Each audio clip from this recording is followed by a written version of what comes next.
5 seconds.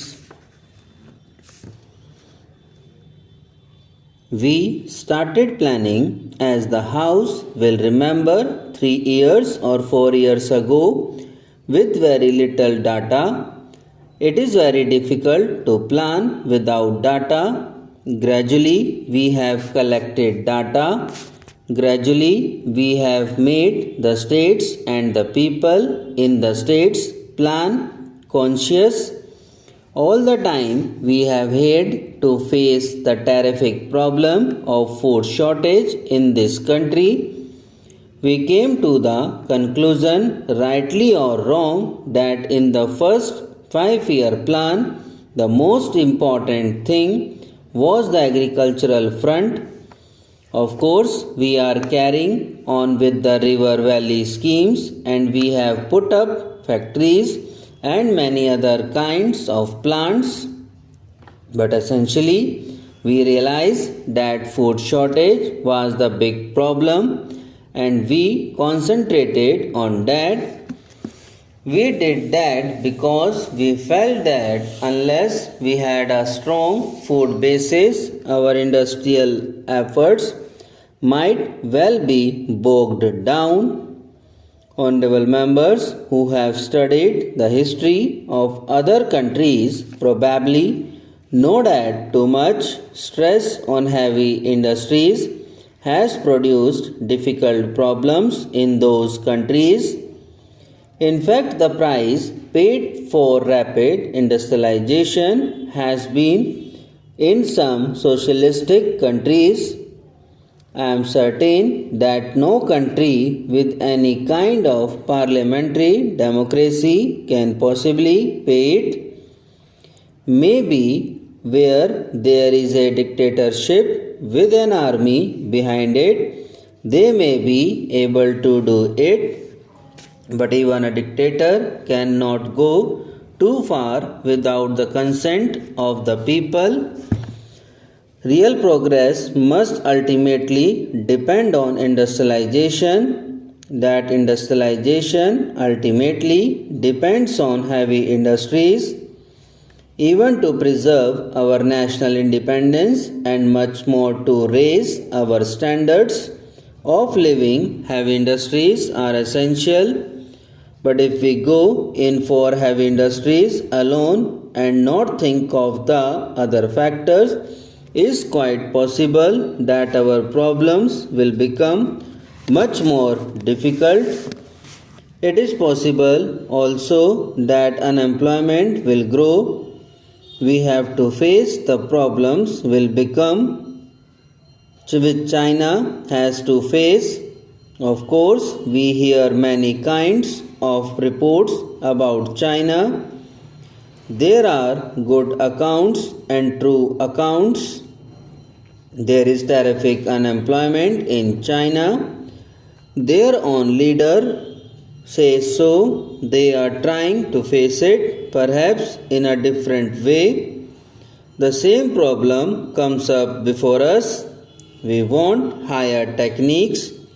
We cannot progress without higher techniques. But the moment we think of higher techniques, we cause unemployment. We do not want unemployment. We want more unemployment.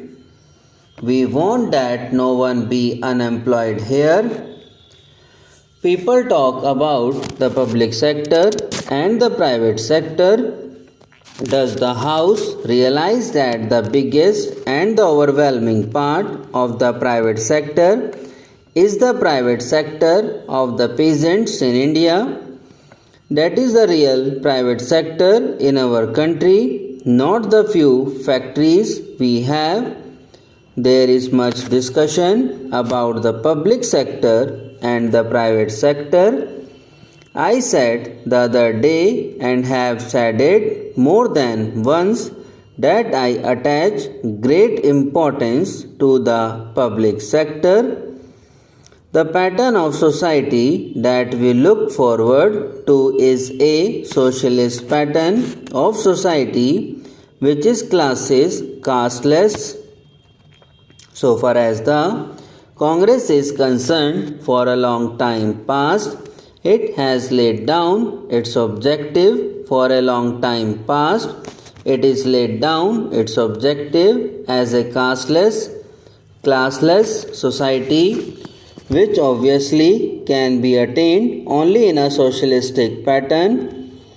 But I would beg of you not to imagine that because socialism conceives of nationalized industry, therefore you must have all industry nationalized. I think that as of the socialist pattern grows, there is bound to be more and more nationalized industry. But what is important is not that there should be an attempt to nationalize everything, but that we should aim at the ultimate result, which is higher production and employment.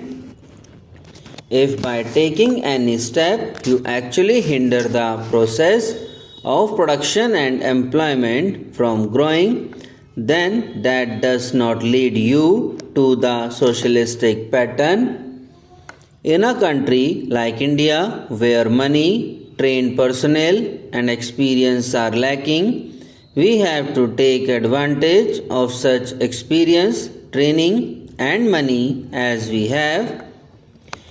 We want to make this business of building up India a cooperative enterprise of all the people. We try to avoid conflicts and try to avoid taking steps which have a chilling effect on this pattern. We want to go ahead in regard to production and employment.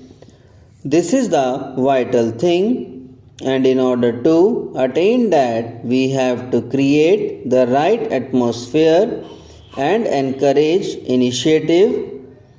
In regard to the public and the private sector, it is obvious that with the limited resources we have in the hands of the state, we cannot do all that we want to do at the present moment.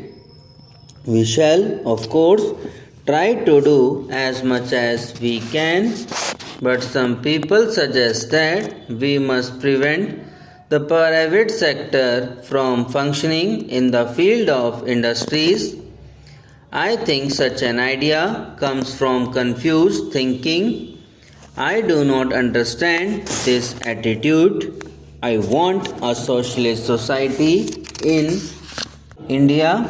I want to get out of this framework of an acquisitive society, but I am not going to get it by merely passing resolutions, etc. Subscribe now and press the bell icon. Never miss an update.